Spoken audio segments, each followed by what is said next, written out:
안녕하세요. 저는 40대 후반에 평범한 가정에서 주부 생활을 했었어요. 자주 보는 채널에 제가 이렇게 이야기를 꺼내게 될 줄은 몰랐는데 많은 분들에게 이런 사례도 있다는 걸 이야기해드리고 싶어 찾아오게 되었습니다. 한편으로는 씁쓸하기도 하지만 이번 기회에 사람에게 마냥 잘해주면 안 된다는 걸 느끼게 되었는데요. 일단 그 전에 제 이야기를 먼저 해드릴게요. 저는 남편을 30대 초반에 만나 결혼했던 케이스인데요. 보통 사람을 만날 때 그 사람의 성품도 중요하지만 가족들이 어떤지를 보고 결혼을 하게 되죠. 가족과 맞지 않아서 헤어지는 경우를 주변에서 많이 봤기 때문에 걱정되던 부분이었거든요. 남편과 만나면서 마음은 커져가는데 혹시라도 결혼을 못하면 어쩌나 고민이 되었지만 인사를 드리러 갔을 때 제 예상과는 달리 시어머님과 돌연인 되실 분이 모두 좋으신 분들이셨어요. 안녕하세요, 어머님, 아버님. 태연 씨와 교제 중인 이미연이라고 합니다. 어머, 얘기 많이 들었어요. 미연 씨. 부족한 우리 아들 잘 부탁해요. 여기는 태연이 동생 태수예요. 인사 나눠요. 안녕하세요, 형수님. 만나 뵙게 되어 영광입니다. 저희 향 잘 부탁드릴게요. 좋게 봐주시니 감사해요. 태수 씨도 반가워요. 모두 좋게 봐주니 좋네요. 미연 씨가 나한테 얼마나 잘하는데 엄마 어디서 이런 며느리 얻기 힘들어요. 알죠? 어머 얘 봐라. 장가 들기 전부터 그러면 엄마 살짝 섭섭해지려고 해. 엄마 이제 형은 형수님한테 잘해주시겠지. 이제 우리 둘이 더 재밌게 놀자. 제가 생각했던 것보다 대화는 재미있게 흘러갔고 재치가 넘치는 예비 도련님과 시어머니 덕분에 분위기가 풀릴 수 있었어요. 태연 씨도 옆에서 잘 호응을 해주니 정말 행복한 가정이라고 느낄 수 있었는데요. 결혼을 전제로 교제 중이라고 했죠? 네, 어머니. 내년이나 내후년쯤으로 생각하고 있어요. 다른 건 아니고 결혼 전에 내가 꼭 하나는 부탁하고 싶어서. 편하게 말씀하세요, 어머니. 사실 우리 거의가 일찍 세상을 떠났는데 그 뒤로 우리 집에서 꼭 제사를 드리고 있거든. 그래서 며느리가 들어오면 시아버지 제사는 챙겼으면 하는데 괜찮겠어요? 네, 어머니 괜찮아요. 태연 씨랑 교제하면서도 제사가 있다는 건 알고 있었어요. 그리고 요즘에는 제사 지내는 게 힘든 것도 아니고 제가 도와드리면 어머니가 더 편하시잖아요. 고마워요. 그리고 말은 다음에 놓을게요. 첫 만나부터 반말하는 건 아닌 것 같아서. 오늘 잘 들어가고 다음에 또 봬요. 어머님은 저에 대한 예의는 물론 혹시라도 제가 불편하진 않을지 먼저 집안 제사에 대해 말씀을 해주셨는데요. 초반에는 저도 제사라는 게 힘든 건 알지만 가족이 될 사람이라면 괜찮다고 생각했기 때문에 큰 문제는 없었어요. 어머님과 예비 도련님을 뵙고 난 뒤에는 저희 집에 가서 인사를 드리며 결혼 허락을 받았는데요. 결혼을 준비하면서 남편과 싸운 적도 없고 양가 부모님께서도 너무 잘해주시니까 제가 가지고 있었던 결혼에 대한 부정적인 생각이 달라졌어요. 아무래도 제가 결혼을 할 당시만 해도 시댁에 갑질이 있었을 때거든요. 오히려 결혼한 뒤로는 무소식이 희소식이라며 자주 오라고도 안 하시고 오히려 찾아가면 귀찮다고 하시면서 저한테 남편이랑 데이트하라며 시간을 만들어주셔서 감사했죠. 어머니 오늘은 뭐 할까요? 같이 쇼핑이라도 나가실래요? 괜찮다 미연아. 나는 태수랑 나가면 되니까 가서 태연이랑 놀고 와. 저도 어머니랑 데이트하고 싶은데 같이 가주시면 안 돼요? 어머나 얘 좀 봐. 그래 가자. 오늘은 내가 졌다. 왜 둘만 가요? 나도 갈래요. 나도 끼워줘 그럼. 형수님 저도 같이 가도 되죠? 그럼요. 다 같이 아울렛도 가고 저녁은 제가 낼게요. 맛있는 거 먹어요. 이렇게 행복해도 되나 싶을 정도로 잘 지냈고 저희에게 축복이 찾아오면서 더욱 화목한 가정을 이룰 수 있었는데요. 결혼에 대한 로망을 이룬다는 게 이런 건가 싶을 정도였거든요. 또 저는 결혼하고 나서 어머님과 약속한 제삿날은 꼭 지켰는데 그때도 어머니가 크게 일을 시키거나 하는 게 아니라서 오히려 죄송한 마음이 들었어요. 사실 초반에는 마음을 먹고 갔는데 음식도 이미 다 준비가 되어 있고 또 제가 임신을 했을 때는 아예 일을 시키지 않으셨어요. 출산 이후에도 1년에 한 번이는 시아버지 제사를 챙기면서 어머니와 돈독한 사이를 유지하고 있었는데요. 남편도 잘해주고 도련님도 자주 뵙다 보니까 자연스럽게 친분이 쌓여서 저희 집에도 놀러 오시게 되었어요. 도련님은 요즘 만나는 분 없으세요? 아유, 저야 뭐 알아서 잘 만나고 있죠. 걱정 마세요, 형수님. 곧 동서될 사람 데리고 놀러 올게요. 만나시는 분이 있으셨나 보네요. 말 좀 해주시지. 여보, 얘 완전 팔불출이야. 아주 자랑을 어마어마하게 하던데 오늘에서야 말 좀 해주네. 저만 모르고 있었던 거예요? 살짝 섭섭해지려고 하네요. 에이, 들어봐요. 형수, 제가 만나는 사람 형한테도 오늘 말했거든요. 아, 그런 거였어요? 어떤 사람이에요? 형도 잘 들어. 형수, 제가 만나는 사람 미스 코리아 출신이에요. 엄청 예뻐요. 그리고 착하고 저랑도 개그 코드도 잘 맞아서 이 사람 아니면 안 되겠다 싶을 때가 많아요. 도련님이 결혼하실 때가 되셨나 봐요. 그런 마음 들면 꼭 잡아야 한다던데. 자, 정말 예쁘죠? 눈도 크고 오목조목하게 생겨서 하는 짓도 너무 예뻐요. 와, 정말 미인이신데요? 다음번에 한번 소개시켜주세요. 그래도 난 우리 여보가 최고다. 기분 좋으니까 한잔하자. 그날은 도련님께서 만나시는 분이 있다며 저희에게 만나는 사람이 있다고 말씀을 해주셨는데요. 사진으로 봤을 때 정말 예쁘셨어요. 성격도 좋다고 하시니 안심이 되더라고요. 저도 내심 도련님께서도 좋은 짝을 만나셨으면 했는데 다행이다 싶었죠. 그 뒤로는 저희에게 실제로 소개를 해주었어요. 사람이 정말 이렇게 이쁠 수가 있나 싶었는데 그 전에 말씀드렸던 것처럼 괜히 미스 코리아가 아니구나 싶더라고요. 첫인상은 누가 봐도 예쁜 이목구비에 몸매까지 좋으니 자연스레 눈이 갈 수밖에 없는 사람이었어요. 첫 만남 때도 너무 예뻐서 놀랐는데 성격도 시원시원해서 사람을 정말 잘 만났다고 생각하고 있었거든요. 처음 만났을 때는 예의 있는 모습을 보고 얼굴도 예쁜데 성격까지 좋아서 정말 다 가진 사람이라고 생각했는데요. 좋은 관계를 이어오다 2, 3년이 지난 뒤 도련님도 결혼하시면서 제 동서가 생긴 것이었어요. 근데 제가 생각했던 것과는 다르게 결혼한 이후에는 다른 모습을 보여주어 당황스러웠는데요. 어떻게 보면 저희 집안에 손 아래 동서가 들어온 거잖아요. 저는 이전에 만났던 경험이 있어서 성격은 어느 정도 알고 있는 터라 사실 크게 걱정하진 않았는데 문제는 제사 때마다 생기게 되었어요. 어느 순간부터 그런 부분들을 회피하는 게 느껴졌는데 저 또한 아직도 어려운 부분이기도 하고 그래도 한 번뿐인 시아버지 제사인 만큼 신경을 써야 한다는 것도 제 마음이었거든요. 시어머니께서도 예전에 저에게도 이런 부분은 이해해줬으면 좋겠다고 이야기하셨고 혼자 하셨던 걸 둘이 나눠서 하던 걸 셋이 함께 하면 더 빨리 끝낼 수 있을 것 같았어요. 제사 같은 경우에는 남편이 오히려 도와주는 편이라서 사실 어려운 부분들은 없는 편이라 크게 걱정하진 않았는데요. 도련님도 옆에서 잘 도와주시고 처음 제가 시집 왔을 때도 힘든 부분들이 있으면 이야기하라면서 배려해 주셨기 때문에 동서도 잘 따라올 줄 알았거든요. 음식도 같이 하고 또 준비하는 게 빠르다 보니 솔직히 제사를 오랜 시간 동안 하는 것은 아니에요. 역할 분배가 잘 되어 있으니 사실 저도 크게 그동안 불평하다고 느꼈던 부분들이 없었어요. 도련님이 결혼하시고 난 뒤에는 손 아랫동서가 들어오면서 가족 행사도 자연스럽게 같이 하게 되었는데요. 하지만 처음 봤을 때 사람 좋고 친절하던 모습은 어디 가고 제가 느끼기에는 저를 무시하는 느낌을 받을 수밖에 없었어요. 보통 시댁에 가면 해야 할 것들을 찾아서 일을 하는 경우가 많잖아요. 물론 무조건 해야 하는 건 아니지만 그래도 저는 기본적인 도리는 해야 한다고 생각하는 사람이거든요. 예를 들면 설거지를 한다든지 정리를 도와드리는 것쯤은 한 번은 할 수 있는 일이 아닌가 싶어요. 처음에는 이렇게 생각하는 게 꼰대 같을 수 있겠다는 느낌이 들어 최대한 불편하지 않게 자연스럽게 이야기를 했던 것 같아요. 동서, 오늘은 설거지 우리가 할까? 형님, 아니에요. 이건 남자들이 하는 게 맞죠. 저희가 굳이 손에 물 묻힐 일 만드는 건 아닌 것 같아요. 손도 잘 트고 보들보들한 느낌 사라질 수도 있거든요. 지금부터 관리해야죠. 그게 무슨 소리야. 동서, 우리도 한 번쯤은 해야지. 어제부터 계속 도련님이랑 나는 번갈아 가면서 했는데 저는 원래 설거지도 잘 못하고 오히려 답답하실 거예요. 다시 해야 하는 것보다는 그냥 깔끔하게 할 수 있는 사람이 하는 게 낫지 않아요? 죄송해요, 형님. 제가 진짜 집안일은 제대로 한 적이 없어가지고 괜히 폐만 끼칠 것 같아서 일부러 안 건드리는 거예요. 아, 그래? 그럼 어쩔 수 없지.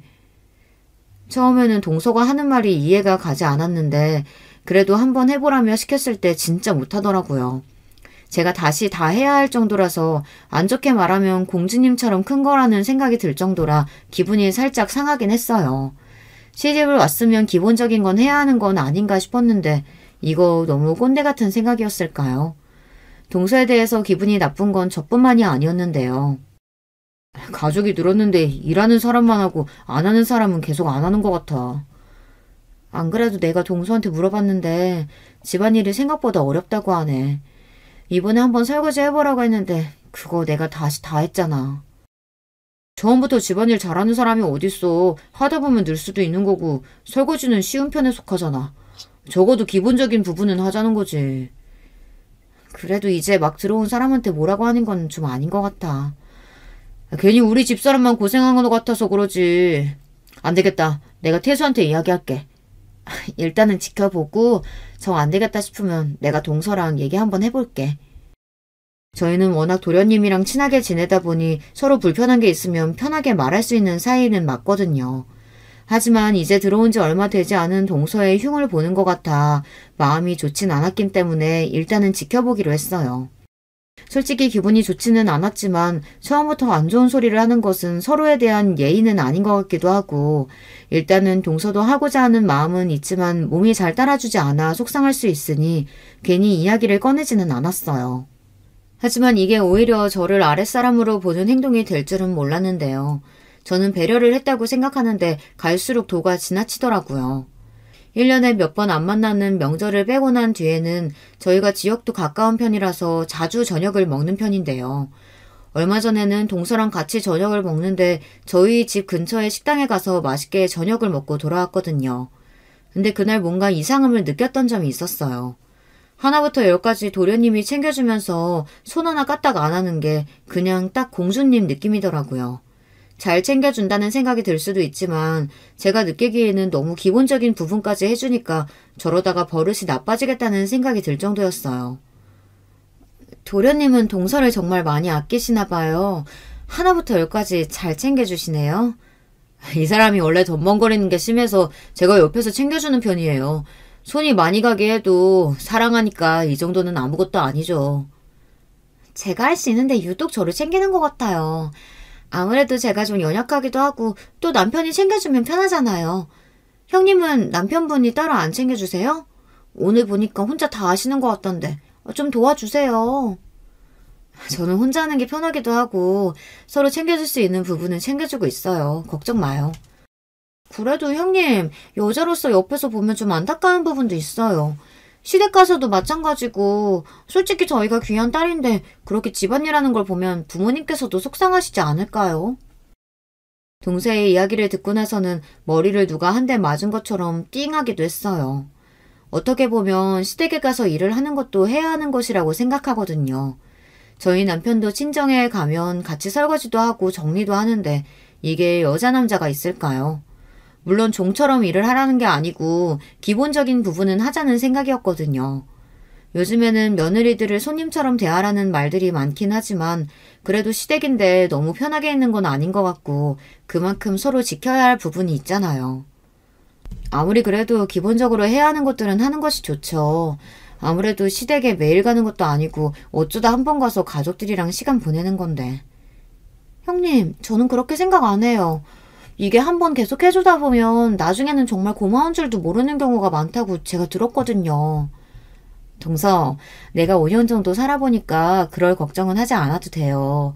시어머니도 너무 좋으신 분이고 다들 너무 잘해주니까 저는 결혼 생활 5년 하면서 불편한 점 하나도 없었거든요. 우리가 무슨 시댁살이라도 시키는 것처럼 말하네요. 솔직히 말해서 시집 온 뒤로는 저희 집에서 뭐 한 게 없잖아요. 에이, 또 뭐 이렇게 진지하게 얘기가 흘러가. 다들 감정이 너무 격해진 것 같은데 이만해요. 형이랑 형수 말도 맞지 자기야. 그래도 시댁인데 너무 편하게 있긴 했어. 형수 너무 신경 쓰지 마요. 이 사람도 노력하고 있을 거예요.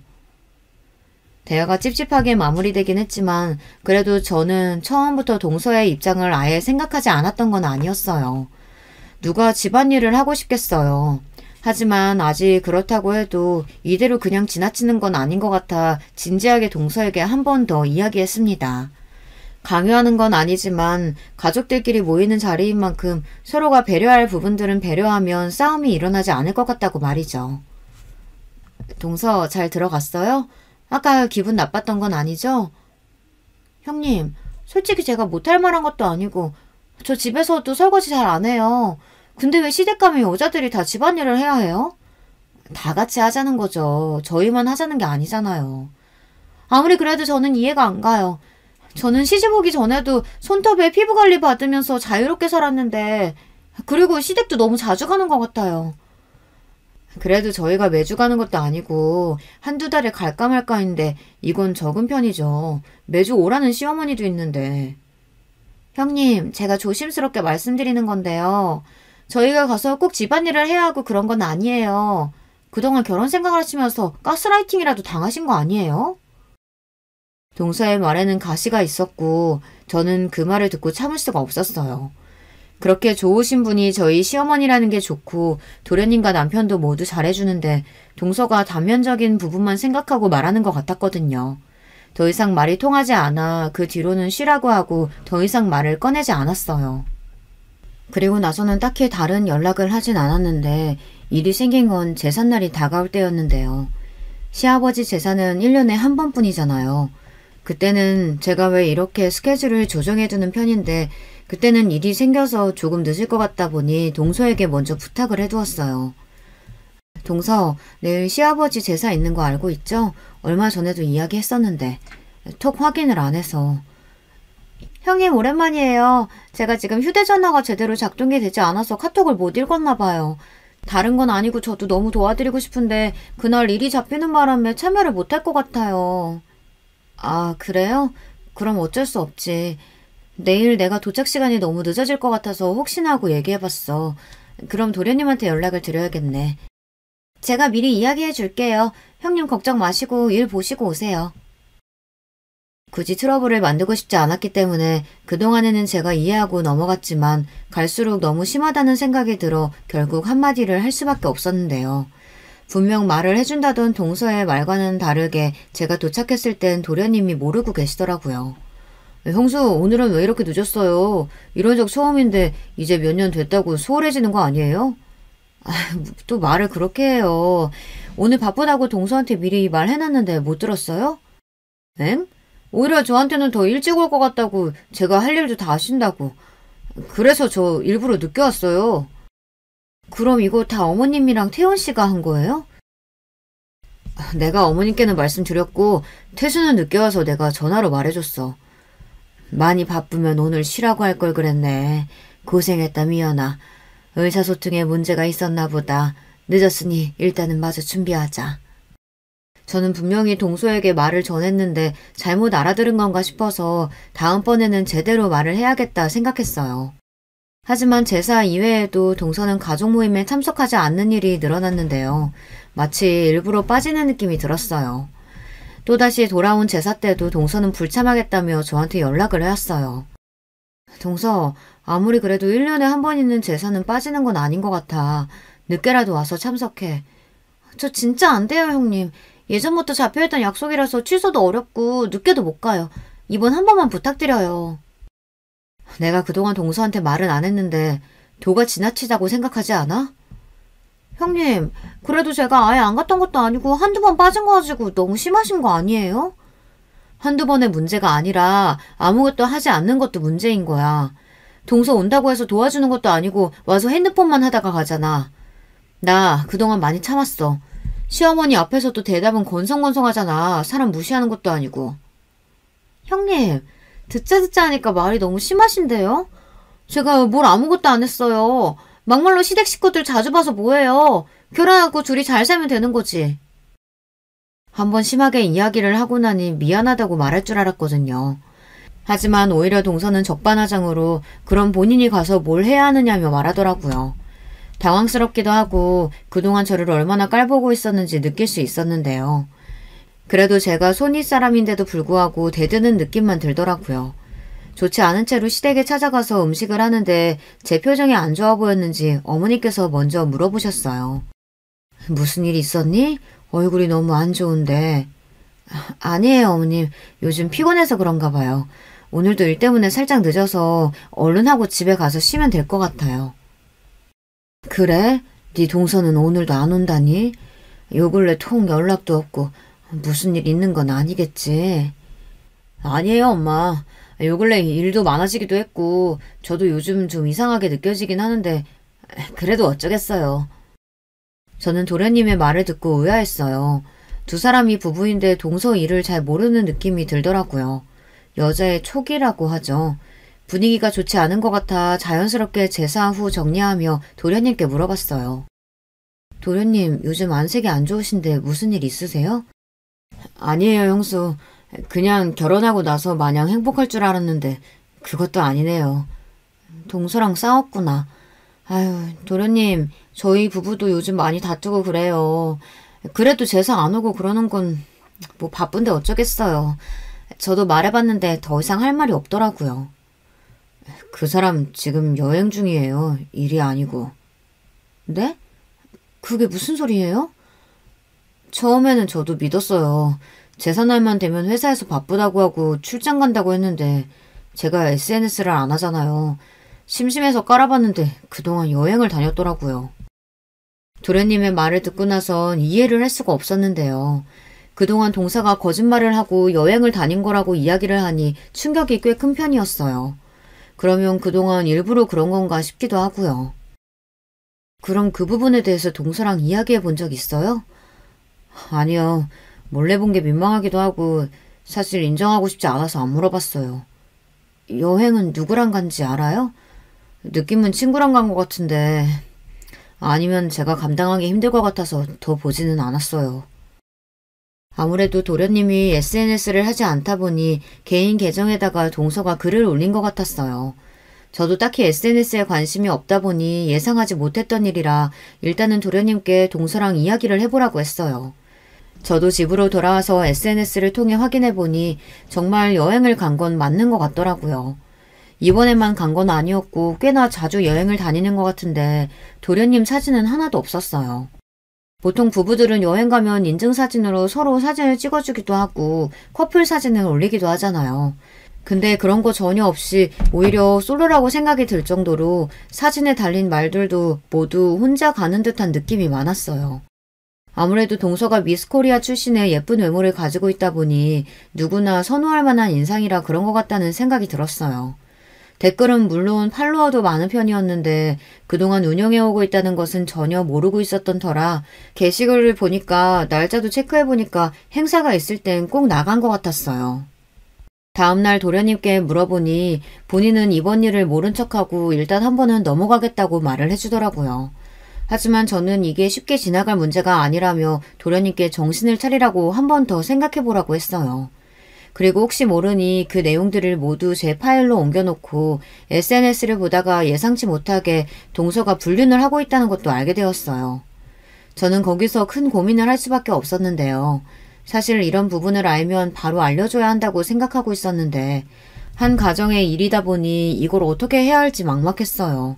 제 성격 자체가 다른 사람에게 안 좋은 말을 전하는 걸 못하기도 하고 팔로워를 건너 보다 알게 된 것이었는데 그건 누가 봐도 동서와 다른 남자가 함께 다정한 모습으로 사진을 찍었더라고요. 댓글로도 애정 표현을 주고받는 것을 볼 수 있었는데요. 혹시 몰라서 이것도 자료로 남겨두었거든요. 이 부분을 누구에게 나눌까 싶어서 친구들에게 제 얘기가 아닌 것처럼 이야기를 해보았는데 무조건 알려야 된다는 의견이 많았어요. 그리고 저도 친구들에게 물어보다 보니까 가정을 소홀하게 하고 다닌 게 사실상 와이프로서는 좋지 않은 사람인 것 같더라고요. 물론 저도 결혼하고 나서 부족한 부분들이 있긴 하지만 기본적인 부분도 하지 않은 채 바람까지 핀 동서를 용서할 수 없었어요. 그래서 그 뒤로는 진지하게 도련님과 남편이랑 셋이 만나 이야기를 나눠봤는데요. 당사자에게 알리기 이전에 도련님의 의견을 묻고 싶었어요. 도련님이 충격적이실 수 있지만 이걸 제가 알고도 모른 척하는 게 더 나쁜 것 같아서 알려드리려고요. 무슨 일인데 저 혼자 나오라고 한 거예요? 안 그래도 제가 SNS 통해서 알아봤는데 연애 계정도 따로 가지고 계신 것 같아요. 지금 제 와이프가 불륜이라도 한다는 소린가요? 형수, 아무리 저희가 친해도 이런 장난은 재미없어요. 나도 처음엔 못 믿었어. 근데 와이프가 모아둔 자료 보니까 맞더라. 충격적이겠지만 우리 현실적으로 생각해야 돼. 사실 저도 어느 정도 알고 있던 부분이긴 해요. 직접 이렇게 마주하고 보니까 더 상처네요. 도련님 입에서 나온 대답은 생각했던 것보다 더 충격적이었는데요. 이미 본인도 동서의 불륜 사실을 알고 있던 것이었어요. 그리고 저희에게 그동안의 일들을 말해주더라고요. 도련님도 처음에는 동서가 외적으로 끌린 건 맞지만 착한 심성에 마음이 들어 결혼까지 하게 되었다고 말을 해주었는데요. 결혼하고 나서는 생각했던 것보다 더 손이 많이 가고 스스로 해야 할 것들을 아무것도 하지 않는 사람이었다고 해요. 연애 시절 때야 좋아하는 사람이니까 챙겨주는 게 당연했지만 집에 돌아와서 청소가 안 되어 있는 모습을 보거나 설거지가 그대로인 것을 보면서 이야기하면 본인은 귀한 집 딸인데 어떻게 이런 일을 시키냐면서 가정부라도 쓰라는 말까지 했다고 해요. 여보, 집에 있으면 집안일도 좀 하고 치워두지 그랬어. 집안에 음식물 냄새가 가득하네. 아, 오빠 바빠서 그랬어. 당신이 좀 해주라. 아니 여보, 정말 내가 이런 말까지는 안 하려고 했는데 진짜 너무한 거 아니야? 당신 전업주부 하겠다며. 그러면 적어도 집안일은 제대로 해줘야지. 내가 당신 집안일이나 하려고 결혼한 줄 알아? 진짜 너무하네. 나도 바쁘다고. 맨날 휴대전화만 붙들고 있으면서 뭐가 바빠. 온종일 일하고 온 나는 안 보여? 당신 말 다 했어? 내가 무슨 휴대전화만 보고 사는 것처럼 말하네? 바빴다니까? 맨날 바쁘다고만 하고 제대로 하는 게 뭐가 있어. 이 핑계 저 핑계 대면서 아무것도 안 하잖아. 집안일 할 사람이 필요했으면 가정부를 구하지. 능력도 안 되면서 왜 내 탓을 해? 나도 귀한 집 딸이야. 내가 이런 것만 하고 산다고 하면 우리 엄마 아빠가 얼마나 슬퍼하시겠어. 오히려 동서는 적반하장으로 도련님께 본인이 집안일을 하지 않은 것에 대해 능력이 없는 도련님 탓을 했다고 해요. 결혼하자마자 회사를 그만둔 동서는 그때부터 생활비를 밥 먹듯이 쓰며 카드값까지 밀리게 했다고 하는데요. 전업주부를 하고 싶다는 이야기에 혼자 벌어도 둘이서는 충분히 먹고 살고 아이를 가지기 전에는 저축을 많이 하면 되겠다고 생각했다고 해요. 하지만 돈이 모이지 않고 집안일은 더 밀려가니 도저히 참을 수 없었던 도련님은 동서에게 취업할 것을 요구했고요. 당신 이제 일 쉰 지 벌써 1년 넘어가. 집안일도 그대로고 사실 일을 안 할 이유가 없는 것 같은데 같이 벌어서 얼른 대출도 갚고 그러는 거 어때? 우리 아이 계획도 있는데 나는 병원 다니면서 준비하고 싶어. 당신도 직장인이니까 알 거 아냐. 병원 간다고 하면 엄청 눈치 보는 거. 얼마 전까지만 해도 아이 가지기 싫다고 하지 않았어? 아니, 그냥 마음이 좀 바뀌었어. 나 쉬면서 아이 가질 준비도 하고 앞으로 집안일도 열심히 할게. 응? 알겠어. 이번에는 한번 믿어볼게. 자기야, 고마워. 내가 더 잘할게. 그렇게 동서를 믿었던 도련님은 조금의 희망을 가지고 있었지만 똑같았다고 해요. 오히려 나가는 횟수가 늘어서 퇴근하고 들어오면 온기가 없는 집안을 보는 게 힘들었다더라고요. 그래서 그때부터는 이혼도 고민을 해봤다더라고요. 이후 잦은 외출에 불륜 행위를 하고 있는 것을 어느 정도 예측은 했다고 해요. 각방을 쓰는 것은 물론 친구를 만난다며 나가는 것을 여러 차례 봤다고 하는데 저는 이 말을 듣고 이해할 수가 없었어요. 그러면 왜 그동안 참고 있었던 거예요? 불륜이라면 바로 이혼하셨어야죠. 불륜은 그 어떠한 이유가 있더라도 용서가 될 수 없잖아요. 하지만 형수, 제가 그 사람을 너무 좋아하기도 하고 심증은 있지만 물증이 없는 상태였기 때문에 준비할 수도 없었어요. 아무리 그래도 그렇지 니네 집이 무슨 가정부가 필요할 정도로 집이 큰 것도 아니고 본인은 일도 안 하면서 너한테 그런 소리를 했단 말이야? 게다가 불륜이라니. 남편은 동생이 이런 취급을 받았다는 것에 대해 분노했고 저도 화를 참을 수 없었어요.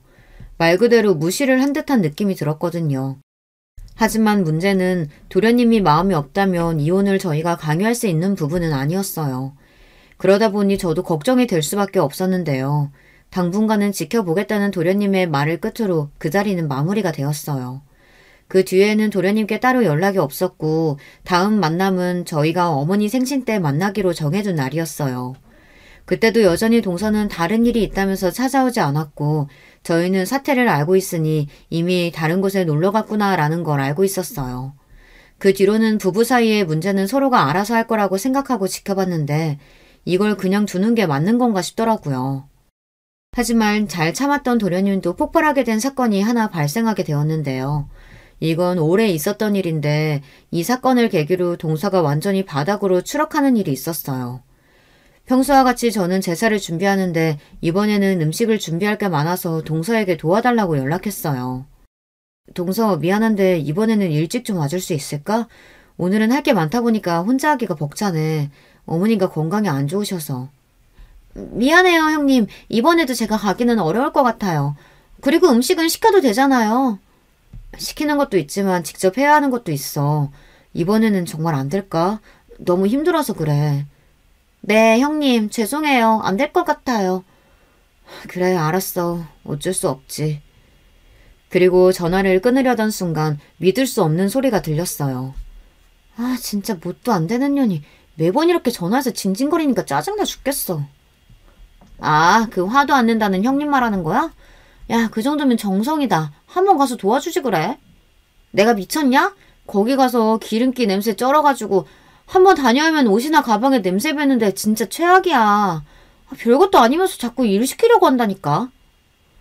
아니 그럼 너는 이혼해서 혼자 살지 굳이 왜 이혼을 안 해? 야, 이혼하면 순간 복잡해져. 또 매달 돈이 이렇게 들어오는데 그걸 그냥 버리라고? 충격적인 대화를 듣고 나서는 저도 이대로 참는 건 호구라고 생각이 들어 바로 녹음 파일을 도련님께 전송해 드렸어요. 저는 핸드폰에 자동 녹음 기능이 있기 때문에 이 모든 대화 내용을 그대로 저장할 수 있었거든요. 제가 계속 듣고 있었던 사실을 몰랐는지 동서는 그 뒤에 따로 연락을 주진 않았어요. 녹음 파일을 전해들은 도련님은 충격에 빠진 듯했고 남편 또한 그 사실에 분노할 수밖에 없었는데요. 남편이 화가 났던 건 그 대화에서 저를 너무 깔봤다는 게 화가 난다며 도련님께 전화해서 한바탕 소동을 벌였어요. 그러고 나서 얼마 지나질 않아 도련님은 저에게 장문으로 카톡을 보내주셨는데요. 그동안 모아둔 자료를 줄 수 있냐는 내용이었어요. 그리고 그동안 동서가 저를 무시했던 부분에 있어서 본인도 그냥 옆에서 지켜보기만 한 것 같다며 미안하다고도 이야기를 해주셨는데요. 그동안 모아둔 자료들을 보내고 도련님이 얼마 지나지 않아 저희 집으로 동서와 함께 찾아왔어요. 어쩐 일이에요? 도련님 얘기도 없이. 좀 들어갈게요, 형수. 야, 너도 빨리 들어와. 뭐야, 갑자기? 무슨 일 있어서 왔어? 이 사람이 그동안 형수랑 형한테 했던지 모두 반성한다고 사과하러 왔어요. 정말 죄송해요, 형님. 죄송합니다. 제가 그러려고 그런 건 아니었는데 제가 다 잘못했어요. 저는 동서의 모습을 보고 깜짝 놀랄 수밖에 없었는데요. 얼마 전에는 예쁘고 청초한 느낌이었는데 무릎에도 멍이 들고 상태가 좋아 보이진 않더라고요. 무릎을 꿇으며 사과를 하는 동서를 보니 마음이 안 좋아졌어요. 그래서 바로 일으킨 뒤에 그렇게까지 사과하지 않아도 된다고 말을 해줬는데요. 제가 보기에는 도련님과 둘이 싸움이 있었던 것 같아요. 도련님 뺨도 빨갛게 부어있었고 동서도 상태가 좋아 보이지 않아서 일단은 집에 들어와서 대화해봤어요. 그동안 제가 두 분을 무시해서 정말 죄송해요. 시어머니께도 죄송하다고 사과하고 왔어요. 갑자기 이제 와서 왜 이러는 거예요? 제사는 참석도 하지 않고 가족 모임을 회피하기 바빴던 사람이. 죄송해요. 그동안 제가 시댁에 가면 뭔가 저만 동떨어진 느낌이 들고 사실 형님한테 질투를 느끼고 있어서 그랬던 것 같아요. 이런 모습 보여드려서 죄송해요. 두 사람이 진정성 있게 사과하는 것을 듣고 나서는 저는 마음이 풀릴 수밖에 없었는데요. 불륜도 다 알게 되었고 동서도 그동안 자신이 잘못됐던 부분을 인정하면서 한 번 더 기회를 줄 수 있겠냐며 도련님께 물어보더라고요. 나 이제 하라는 대로 다 했어. 당신이 때린 것도 다 참아줄 수 있어. 우리 이혼만은 하지 말자. 아직도 넌 정신을 못 차렸구나. 내가 지금 때린 것 때문에 네가 이렇게 나오나 본데 그동안 불륜했던 것들 그리고 네 통장 내역도 내가 다 알고 있어. 근데 같이 살자고? 반대로 너였으면 같이 살았겠냐? 우린 이제 끝이야. 오늘은 인간으로서 기본적인 도리는 해야 해서 사과하러 온 거고. 도련님의 이야기를 들으니 아무래도 이혼에 대한 생각을 굳힌 것 같았어요. 동서는 미안하다며 싹싹 빌었고 도련님은 이만 가보겠다면서 동서를 데리고 나갔습니다. 저에게는 충격적인 일 중 하나였는데 두 사람의 관계는 다행히 잘 정리가 된 것 같더라고요. 사실 도련님께서 그렇게까지 나오실 줄은 몰랐는데 멍이 든 모습을 봤을 때 두 사람 사이에서 몸싸움이 있었다는 것을 알 수 있었고 한편으로는 안쓰러운 마음도 들었던 것 같아요. 사람이 진심으로 행복했을 당시를 떠올리니 괜히 마음이 아프더라고요. 집으로 돌아간 도련님은 저희에게 또다시 장문의 카톡으로 동서와는 정리하기로 했다고 조만간 다시 찾아오겠다고 이야기를 해주었어요. 사람의 인상이라는 게 한치 앞도 모른다고 했지만 성격도 좋고 예뻤던 동서는 내면에서 저희를 욕하고 또 무시하는 마음을 가지고 있었기 때문에 저희 가족과 더 가까워질 수 없었던 거 아니었을까요? 사실 그동안 도련님이 많이 참기도 했고 생활비만 해도 한 달에 3,400은 기본으로 사용했다고 하더라고요. 근데 사실 생활비가 아닌 개인적인 돈으로 300만 원에서 400만 원이면 그것도 무시하지 못하거든요. 시어머니께서도 도련님의 이야기를 듣고 저희에게 전화를 하셨는데 오히려 반응이 더 대박이었어요. 얼마 전에 태수 왔다 갔다며 너희는 괜찮니? 네, 두 사람 정리한다고 저희한테 카톡도 왔어요. 그동안 사실 걔 와이프가 잘했던 건 아니잖아요. 게다가 불륜이라니 말도 안 되죠. 태수만 오히려 불쌍하게 됐어요. 나도 오히려 잘 됐다고 생각한다. 너희한테 말은 안 했지만 나한테도 전화해서 이것저것 요구하는 게 많았거든. 너희가 걱정할까봐 말은 안 했지만 식기세척기 사달라, 뭐 사달라 가전제품이나 금전적으로 요구할 때가 많았어. 어머니한테요? 어떻게 전화해서 그런 부분까지 해달라고 할 수가 있어요? 그동안 어머니께서도 고생하셨어요. 결혼 전에도 제사에 대해서 말을 안 했던 것도 아닌데 일부러 더 얘기하진 않았어. 괜히 태수한테 불똥 튈까봐. 그래서 더 미연애한테 미안하더구나. 저는 괜찮아요. 어머님 솔직히 제사 때 많이 힘든 것도 아니고 종종 일 많을 때만 도와달라고 했던 것이었는데 동서도 그렇게까지 할 생각은 없었을 거예요. 당신은 아직도 걔 감싸고 도는 거야? 아니 그동안 해왔던 행실을 봐. 미스코리아 출신이면 다야? 성격이나 매너가 하나도 없는데. 저는 평화주의자이기 때문에 이런 대화 속에서도 동서가 한편으로는 안쓰러운 마음이 들 수밖에 없었는데요. 하지만 이것도 제가 동서에 대해서 어느 정도는 좋은 마음을 가졌을 때 이야기이고 이후에는 저도 완전히 동서에게 등 돌리는 사건이 벌어졌어요. 오늘 이렇게 부른 건 그동안 아버지 제사 이어온 우리 미연이 위해서 내가 준비한 게 있어. 저한테요? 안 주셔도 되는데. 뭔데요? 저희는 처음 듣는 소린데. 미연이한테 내가 가지고 있는 아파트 한 채 줄까 생각 중이야. 압구정에 있는 거 말씀하시는 거예요? 그거 그냥 판다고 하셨잖아요. 너희 아이도 커가고 있고 갈수록 큰 집 필요할 텐데 그냥 거기서 살면서 제사도 그쪽에서 지내도록 하자. 음식하는 업체도 그 근방이라서 배달도 빠르게 될 거야. 너무 갑작스러운데 그렇게 큰 거 주지 않으셔도 돼요. 저 정말 괜찮아요. 제사도 좋은 마음으로 한 거거든요. 내 마음이라고 생각하고 받아다오. 그동안 힘든 내색하지 않고 매년 제사 챙겨주면서 도와준 모습에 감동했단다. 어차피 해야 하는 일인데요. 이렇게까지 안 해주셔도 돼요. 정말이에요. 형수, 엄마 말이 맞는 것 같아. 그동안 얼마나 고생했어요. 혼자 동서가 들어와도 도와주지도 않는데 그 정도는 받을 자격 돼. 시어머니가 저를 위해서 건물을 준비하셨다는 이야기를 듣고 솔직히 처음에는 좋은 감정보단 부담스러운 마음이 더 컸던 것 같아요. 적은 금액도 아니고 물론 서울 중심보다는 아니지만 요즘 압구정동 엄청 비싼 편이잖아요. 어머니께서 가지고 계셨던 아파트 같은 경우 주변이 학세권으로 되어 있고 입지도 좋은 편이라서 평가가 괜찮은 편이었거든요. 알고 보니 시아버지께서 생전에 남기고 가셨던 유산이라고 해요. 남편이랑 이런 부분을 상의해봤는데 엄마가 좋은 마음으로 주시는 거니까 받아도 된다고 이야기했어요. 저는 이때까지 어머니가 건물을 소유하고 계신 줄도 몰랐고 그리고 알고 보니 도련님도 건물을 가지고 계시더라고요. 나중에 동서가 이 부분을 알고 재산분할 요청을 했지만 동서가 잘못한 게 많다 보니 다행히 모두 도련님 명의로 잘 유지가 되고 있다고 해요. 유책 배우자였던 동서는 결국 제대로 받은 것 하나 없이 집 밖으로 나가게 되었는데요. 오히려 도련님은 홀가분하다고 말씀하시더라고요. 저도 건물을 받기로 하고 시어머니께 감사하다며 앞으로는 재산은 저희 집에서 드리기로 했는데요. 이 얘기를 어떻게 알았는지 이혼했던 동서가 저한테 연락을 해왔더라고요. 알고 보니까 도련님께서 네가 제사를 제때 드리기만 했어도 저 아파트는 네 것이었을 텐데 복을 걷어찼다며 이야기한 걸 듣고 저한테 연락을 했던 것이었어요. 솔직히 형님 다 알고 계셨죠? 그렇게 제사 지내면 건물 받을 거 알고 노력하신 거잖아요.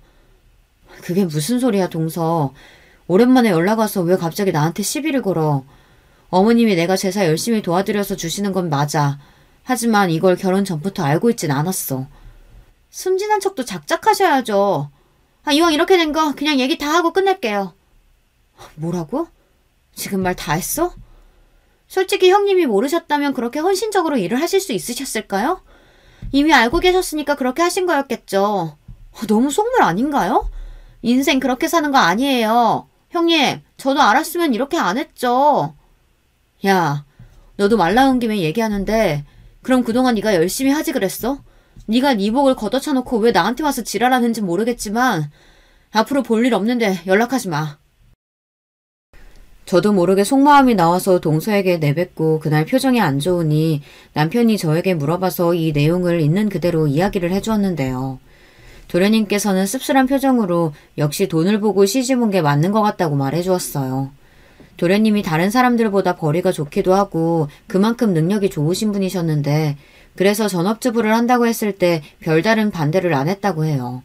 근데 그렇게 배려를 해주었는데 이렇게 일이 되어버리니 도련님을 보면서 안타까운 마음이 들기도 했어요. 오히려 지금은 더 편해 보이시는 것 같아서 안심이 되기도 했는데 동서는 이혼 이후로 계속 전전긍긍하며 취업도 못한다는 소식을 들었어요. 계정도 폭파했는지 더 이상은 보이지 않았고요. 그동안 도련님이 동서에게 못해준 것도 아니었는데 사람을 진심으로 대하기보다는 단순히 돈만으로 생각했던 것 같아요. 좋은 일을 하면 그만큼 복이 따라온다고 하는데 저는 그 말이 맞다고 믿어요. 시아버지 제사 역시 제가 당연히 해야 할 일이라고 생각하고 열심히 해온 결과 시어머니도 인정을 해주시고 또 제가 생각도 못했던 선물까지 받게 되어 앞으로 더 잘해드려야겠다는 생각이 들었어요. 저를 무시했던 동서로부터 벗어나고 그 뒤에 도련님은 다행히 더 좋은 분을 만나서 새 출발을 하실 수 있었는데요. SNS를 하지 않았던 도련님이 글을 올리기 시작하자 메시지로 동서에게 연락이 왔다고 해요. 본인을 다시 받아달라는 이야기였다는데 재혼을 하기로 했으니 너는 낄 자리가 없다고 말하며 제대로 차단을 해주었다고 하네요. 사실 사람이 외적으로만 예쁘고 멋있다고 해서 끝이 아니라 인성이 정말 중요한 부분이잖아요. 사람의 인성은 변하지 않기 때문에 이번 일로 사람은 변하지 않고 또 사람을 무시하면 그대로 돌아온다는 것을 느끼게 되었던 것 같아요. 이번에 도련님이 만나고 계신 분은 인성부터 다르다고 느낄 수 있었는데요.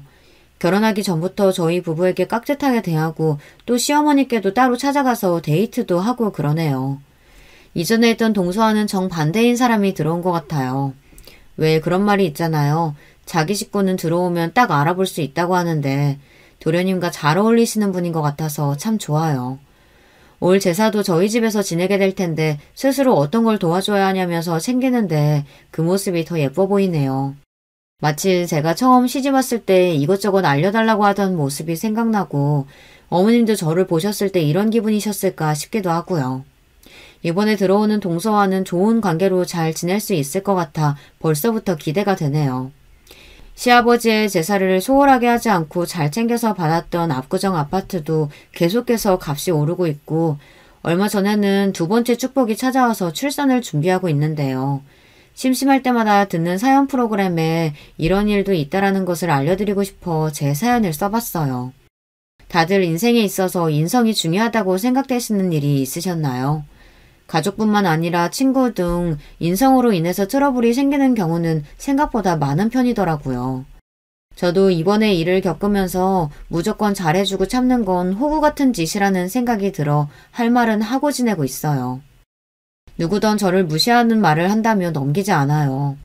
한편으로는 제가 동서를 초반부터 잘 잡았으면 저희 집을 그렇게 무시를 안 했을 것 같다는 생각을 하기도 하는데요. 도련님이 그렇게까지 하셨는데도 정신을 못 차린 거니까 소용이 없었겠다는 생각도 드네요. 안녕하세요. 저는 서울 사는 40대 여자입니다. 얼마 전 제 인생에서 가장 큰 사건이 발생했어요. 힘든 시기를 겪었고 또 그걸 겪으며 저도 성장하게 됐습니다. 후련하기도 하고 복잡한 감정이 들어요. 그런데 이런 일을 겪었을 때 밖으로 표출하는 게 도움이 될 때도 있다고 하더라고요. 그래서 용기 내어 제보하게 됐습니다. 이 사연을 제보하는데 두 딸의 응원도 아주 컸어요. 제가 어떤 결정을 해도 응원해주는 딸들 덕분에 마지막 용기를 낼 수 있었습니다. 저는 제 자식들이 딸 둘이라 다행이라고 생각해요. 저도 자매로 자랐는데 그래서 자매의 소중함을 누구보다 잘 알고 있습니다. 주변 자매들을 보면 사이가 완전히 좋거나 나쁘거나 하더라고요. 저는 자라면서 제 하나밖에 없는 여동생과 얼마나 의지했는지 모릅니다. 그래서 우리 딸들도 서로가 서로에게 가장 소중한 존재였으면 좋겠어요. 동생과 저는 다른 자매보다 더 특별합니다. 우리는 서로에게 서로가 전부였거든요. 저와 동생은 작은 섬에서 태어났습니다. 하루에 육지로 향하는 배가 겨우 한두 개가 전부였던 아주 작은 섬이었어요. 거기서 부모님과 우리 자매는 아주 행복한 어린 시절을 보냈습니다. 아직도 흐릿하게 기억나는 경험이 있어요. 우리 부모님은 배를 타고 나가 고기를 잡는 일을 하셨습니다. 그러면 동생과 저는 배가 들어오는 위치에서 놀고 있었어요. 항상 엄마는 배가 닿기도 전에 우리 이름을 부르셨습니다. 지선아, 미선아, 아이고 내 새끼들 배 안 고파? 엄마가 해놓은 간식 먹었어? 엄마, 아빠! 지금도 섬에 가서 그 자리를 보면 흐뭇하게 미소가 지어져요. 그때 나이가 학교에 들어가기도 전이니까 완전히 어렸을 때입니다. 부모님이 잡은 생선이 반찬이었고 동생과 둘이 엄마 옆에서 같이 해산물을 다듬기도 했어요. 주변 이웃들과도 친하게 지내서 가끔 부모님이 너무 바쁘시면 옆집 순이 이모네에서 있기도 했죠. 하지만 이런 소중한 어린 시절의 기억은 오래가지 못했습니다. 왜냐하면 부모님은 제가 학교에 입학하고 바로 직후에 두 분 다 돌아가셨어요. 바다에 배를 타고 나가셨다가 그렇게 하늘로 떠나셨습니다. 그날은 예기치 못한 날씨 때문에 갑자기 폭풍우가 내리던 날이었거든요. 그 정도로 심하게 비가 내릴 줄 몰랐던 부모님은 그대로 바다에 나가셨다 봉변을 당하셨습니다. 심지어 아빠는 시체라도 찾았는데 엄마는 아예 실종됐어요. 한 번에 부모를 잃고 고아가 된 우리 자매였습니다. 너무나도 어린 나이라 주변 어른들이 대신 장례는 치르셨던 것 같아요. 섬 특징상 다들 아는 사이였고 부모님도 섬 토박이라 피로 맺어진 가족은 아니어도 다들 가족처럼 지냈거든요. 정말 안타까운 건 우리 부모님은 두 분이 왕래하던 친척이 전혀 없었다는 사실입니다. 엄마는 심지어 고아라서 저는 외조부가 있지도 않았어요. 아빠는 친할머니가 살아계시긴 했는데 왕래를 자주 하는 편은 아니라 저는 장례식장에서 친할머니의 얼굴을 제대로 처음 보게 됐습니다. 네가 지선이냐? 얘가 미선이? 아유, 네 애비는 내가 섬에서 나오라고 몇 번을 말해도 들어먹질 않더니 네 애미가 좋다고 그렇게 섬에 붙어있더니 아유, 내가 속이 터져서 새끼들이 보고 싶지도 않았어. 친할머니의 인상은 좋지 않았어요. 다짜고짜 제 앞에서 돌아가신 부모님 흉을 봤거든요.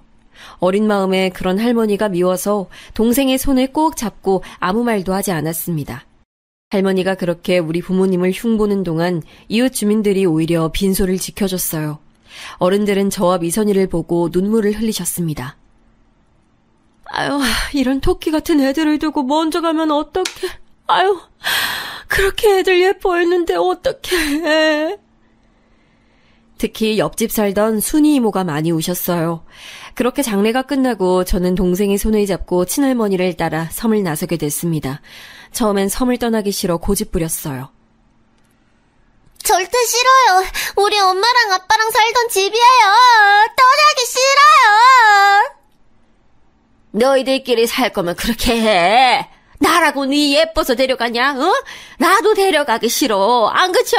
아유, 이 망할 놈의 섬을 내가 다시 오나 싶었더니 아유. 하지만 아무리 고집부려도 제 나이는 그때 고작 8살이었습니다. 그러니 친할머니를 따라가는 것은 당연하고 어쩔 수 없는 선택이었습니다. 섬을 떠나는 우리 자매를 보고 이웃 어른들은 아쉬워하셨어요. 하지만 현실적으로 8살, 6살 자매가 보호자 없이 살 수는 없었습니다. 그렇게 섬을 떠나 할머니 집에서 살게 됐는데 할머니가 살던 곳은 바로 산속 시골이었어요. 할머니가 제게 들려줬던 말에 의하면 할머니는 섬이 싫으셨대요. 주변에서 배를 타다 돌아가신 분을 워낙 많이 봐서 그렇다고 말씀하셨어요. 할아버지도 아빠와 같은 선장이셨고 아빠처럼 바다에 나갔다가 돌아오지 못하셨다고 했습니다. 그래서 할아버지가 돌아가시고 고모와 아빠를 데리고 섬을 나가려고 하셨다고 해요. 그 과정에서 우리 아빠는 엄마를 만나 섬에 정착했고 고모만 데리고 나오셨대요. 슬프게도 고모는 육지로 와서 병에 걸려 이른 나이에 돌아가셨다고 합니다. 그래서 혼자 산속에서 살고 계셨다고 할머니가 저에게 말해주셨어요. 그리고 저는 그렇게 할머니와 동생과 같이 살게 됐습니다. 섬에서 살며 해산물을 끼니마다 먹던 우리 자매는 산속 삶에 쉽게 적응하지 못했어요. 섬에서는 보기 힘든 나물이 반찬이라 생존하지 않던 반찬 투정도 하게 됐죠. 하지만 문제는 다른 곳에 있었으니 바로 동생이었습니다. 제 동생 미선이는 부모님이 돌아가시고 함구증에 걸렸어요. 어린 나이에 충격이 컸는지 말을 할 수 없었습니다. 용하다는 의원이나 무당의 할머니가 데려가도 차도가 없었어요. 그저 심리적인 요인이라고 하셨습니다. 그래도 비밀이 있다면 미선이는 저한테는 아주 작게 소리를 내어 말했어요. 주로 문장이 아니라 단어만 내뱉는 수준이었어도 행복했습니다. 일부러 할머니나 학교 선생님에겐 말하지 않았어요. 그게 미선이를 더 힘들게 한다고 생각했거든요. 할머니는 확실히 옛날 분이라 우리 자매와 하나도 맞지 않았습니다. 애초에 서로 왕래가 좀 있었으면 모르겠는데 장례식장에서 본 게 저는 처음이었거든요. 갓난아기 때 봤던 기억이 있다던데 당연히 저는 기억하지 못했죠. 그리고 가장 중요한 건 할머니는 우리 엄마를 너무 싫어하셨습니다. 이미 하늘에 간 엄마를 어찌나 제 앞에서 욕하던지 나중엔 듣기가 싫어서 집을 뛰쳐나가기도 했어요.